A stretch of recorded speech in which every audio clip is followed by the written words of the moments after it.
सिबेस येथील छत्रपती शिवाजी महाराज उद्यान येथे छत्रपती सेनेच्या वतीने राजमाता जिजाऊ यांची जयंती साजरी करण्यात आली।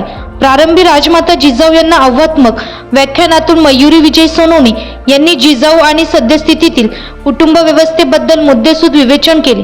यावेळी विविध क्षेत्रात उल्लेखनीय कामगिरी करणाऱ्या नलिनी कड, स्नेहल ठाकरे, वैशाली साळवे, प्रिया लष्करे, सुनीता गोसावी, योगिता फसाळे यांना सन्मानित करण्यात आले।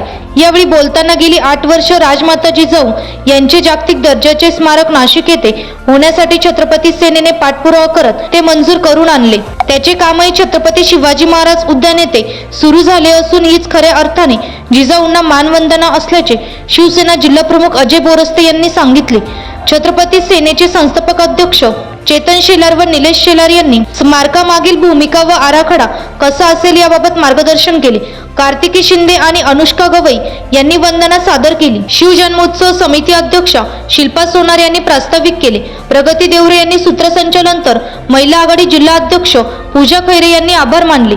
एनसीएन न्यूज साठी प्रतिनिधी राजेंद्र साखरे, नाशिक।